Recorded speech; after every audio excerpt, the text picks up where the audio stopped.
Mobile phone کا زیادہ استعمال انسانوں میں کینسر کا باعث بن سکتا ہے، ہاں یا نہیں؟ السلام علیکم ناظرین، یہی ہمارا آج کا موضوع ہے کہ کیا ہمارے چاروں طرف پھیلی موبائل فونز کی شعاعوں کا کینسر کے ساتھ کوئی تعلق ہے یا نہیں؟ آئیے دیکھتے ہیں کہ اس حوالے سے میڈیکل سائنس کیا کہتی ہے۔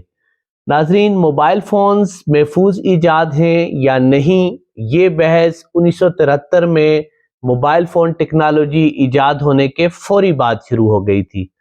1990 تک موبائل فون کا استعمال صرف چند امیر لوگوں اور اداروں تک محدود تھا، لیکن 90 کی دہائی میں موبائل فون تیزی سے عام ہونا شروع ہوئے اور اگلے 15 سے 20 سال میں دنیا بھر میں استعمال ہونے لگے، اور پھر 2010 میں اسمارٹ فون کے انقلاب کے بعد تو موبائل فون امیر غریب ہر شخص کی جیب میں آ گیا، اور آج صورتحال یہ ہے کہ اس وقت دنیا کی 8 ارب آبادی کے پاس قریب 9 ارب فنکشنل موبائل فونز موجود ہیں، اور اوسطاً اس وقت تقریباً 70% انسانوں کے پاس کم از کم ایک موبائل فون ضرور موجود ہے۔ لیکن ناظرین، جیسے جیسے موبائل فونز کا استعمال بڑھتا گیا، اس کے انسانی صحت پر ممکنہ نقصانات کے حوالے سے بحث بھی تیز سے تیز ہوتی گئی۔ بالخصوص ترقی یافتہ ممالک کے پڑھے لکھے لوگ یہ بات مسلسل کرتے رہے کہ اگر موبائل فون کے سگنلز ریڈیشنز ہیں یعنی شعاعیں ہیں، تو پھر یہ کیسے ممکن ہے کہ ایکس ریز اور دیگر شعاعوں کا وقتی استعمال تو انسانی صحت کے لیے محفوظ نہیں، لیکن موبائل فون کی الیکٹرو میگنیٹک شعاعوں کا مسلسل کا استعمال انسانی صحت کے لیے محفوظ ہے۔ ناظرین، پچھلی 4 دہائیوں میں دنیا بھر میں ایک بڑا حلقہ ایسا ضرور رہا جو بار بار یہ سوال اٹھاتا رہا کہ کیا موبائل فون کا انسانوں میں بے دریغ استعمال، اسے دن بھر لیے پھرنا، رات کو سرہانے رکھ کر سونا ہماری صحت کے لیے کوئی بہت بڑا خطرہ تو نہیں؟ اور سب سے بڑا سوال وہی کہ کیا بہت ساری دیگر شعاعوں کی طرح موبائل فون کی شعاعوں کا مسلسل ہمارے جسموں سے ٹکراتے رہنا انسانوں کے اندر تیزی سے پھیلتے ہوئے طرح طرح کے کینسرز کا باعث تو نہیں؟ ناظرین، اس بحث کو اس وقت شدید تقویت ملی جب 90 اور 2000 کی دہائی کی چند سٹڈیز میں کچھ ماہرین نے یہ دعویٰ کر دیا کہ موبائل فون پر زیادہ لمبے عرصے تک لمبی بات کرنے والے افراد میں دماغی کینسر کی ایک خاص قسم گلائیوما کے کیسز عام انسانوں کے مقابلے میں کہیں زیادہ آ رہے ہیں۔ ناظرین، اس حوالے سے دوسرا اہم موڑ 2011 میں تب آیا جب عالمی ادارہ صحت کے کینسر کے حوالے سے ریسرچ کرنے والے ادارے international agency for research on cancer نے موبائل فون کی شعاعوں کو انسانوں میں ممکنہ طور پر کینسر کا باعث بننے والی اشیاء کی فہرست میں شامل کر کے دنیا کو ورطۂ حیرت میں ڈال دیا۔ ناظرین، اگرچہ عالمی ادارہ صحت کی طرف سے موبائل فون کی شعاعوں کو کینسر کے خطرے کے حوالے سے اپنی درجہ بندی میں سب سے کمزور درجے والی لسٹ یعنی 2B نامی لسٹ میں رکھا تھا،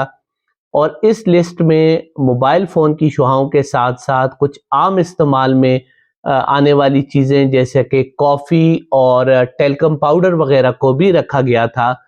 اور عالمی ادارہ صحت کے اس فیصلے کا مقصد بنیادی طور پہ کسی بہت بڑے خطرے کا اعلان نہیں تھا، بلکہ صرف ایک سائنسی الرٹ تھا، جس کا مطلب صرف اور صرف اتنا تھا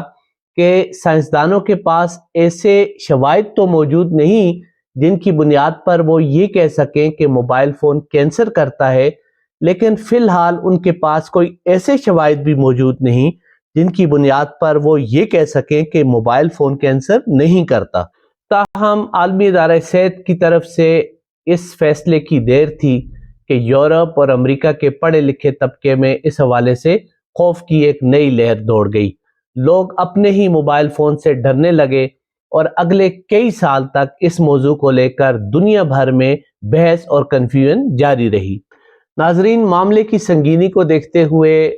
عالمی طاقتوں نے سال 2012 سے سال 2023 کے درمیان اس موضوع پر بے تحاشا پیسہ لگا کر بے تحاشا ریسرچ کرائی، جس میں 3 بڑے اداروں یعنی عالمی ادارہ صحت، امپیریل کالج لندن اور سویڈن کے طبی ریسرچ کے مشہور زمانہ ادارے کیرولنسکا انسٹیٹیوٹ کے اشتراک سے کی جانے والی ایک مشہور زمانہ طویل مدتی ریسرچ کاسموس کو بڑی شہرت ملی، جس میں 5 بڑے ممالک یعنی برطانیہ، سویڈن، ڈنمارک، نیدرلینڈ اور فن لینڈ کے لگ بھگ 3 لاکھ افراد کے پچھلے 15 سال کے موبائل فون کے ڈیٹا پر تفصیل سے ریسرچ کی گئی۔ دوسری طرف یورپی یونین کے اشتراک سے موبی کڈز نامی ایک ریسرچ کو بھی زبردست پذیرائی ملی، جس میں 14 بڑے ممالک بشمول آسٹریلیا، فرانس، جرمنی، جاپان اور انڈیا کے 10 سال سے 24 سال تک کے لاکھوں موبائل فون استعمال کرنے والے بچوں اور نوجوانوں کی صحت پر موبائل فون کے استعمال کے اثرات کو تفصیل سے اسٹڈی کیا گیا۔ ناظرین، حیران کن طور پر ان ریسرچز میں غلطی کے امکانات کو کم سے کم کرنے کے لیے اور حاصل ہونے والے نتائج کو زیادہ سے زیادہ مستند بنانے کے لیے ان لاکھوں لوگوں کی رضامندی سے ان کے موبائل فون کا ڈیٹا یعنی کالز اور میسیجنگ کی تعداد، ان کے کال کے اوقات اور یہاں تک کہ صارف نے کون سا نیٹ ورک استعمال کیا یعنی 2G، 3G یا 4G نیٹ ورک استعمال کیا، یہ تمام کی تمام تفصیل صارف سے پوچھنے کے بجائے ان کی متعلقہ سروس پرووائڈر کمپنیوں سے ڈائریکٹ لی گئی تاکہ کسی غلطی کا امکان ہی نہ رہے۔ ناظرین، بالآخر سال 2024 میں عالمی ادارہ صحت نے کاسموس ریسرچ اور موبی کڈ ریسرچ سمیت 1994 سے 2022 تک کے 28 سال کے درمیان اس موضوع پر منعقد ہونے والی 63 بڑی ریسرچز کی روشنی میں دنیا کو یہ بتایا کہ کسی بھی مستند ریسرچ کے نتیجے میں موبائل فون کے استعمال اور کینسر کے درمیان کوئی تعلق ثابت نہیں ہو سکا، یہاں تک کہ ان لوگوں میں جو 10 سال سے زیادہ عرصے سے موبائل کا بے تحاشا استعمال کر رہے تھے، ان میں بھی موبائل فون کے استعمال کا دماغی کینسر سمیت کسی بھی قسم کے کینسر کے ساتھ کوئی تعلق ثابت نہیں ہو سکا، اور نہ ہی 10 سال سے لے کے 24 سال تک کی عمر کے بچوں میں موبائل فون کے استعمال کی وجہ سے کسی بھی قسم کے کینسر کا کوئی اضافی رسک ثابت ہو سکا ہے۔ ناظرین، WHO نے موبائل فون کی لہروں کے اس حوالے سے محفوظ ہونے کی ممکنہ تکنیکی وجہ بتاتے ہوئے یہ بھی بتایا کہ ان ریسرچز میں یہ ثابت ہوا ہے کہ ایکس ریز، گیما ریز اور الٹرا وائلٹ ریز کے برخلاف موبائل فون کی شعاعیں نان آئونائزنگ نام کی انتہائی کمزور شعاعیں ہیں، اور ان کے اندر اتنی توانائی یا طاقت ہی نہیں پائی گئی کہ یہ انسانی خلیات کے مالیکیولز میں توڑ پھوڑ لا سکیں یا انسانی DNA کی ساخت کے اندر کوئی تبدیلی لا سکیں، جو کہ کینسر کا باعث بننے کے لیے ضروری ہے۔ تاہم ناظرین، اس سب کے باوجود عالمی ادارہ صحت نے اپنی سفارشات میں یہ بھی کہا ہے کہ پھر بھی بہتر یہی ہے کہ صارفین موبائل فون کا استعمال صرف حسب ضرورت کریں اور اس پر لمبی بات کرتے وقت احتیاط کے طور پر فون کو کان سے لگا کر بات کرنے کے بجائے ہینڈز فری یا اسپیکر کا استعمال کریں، تاکہ صارف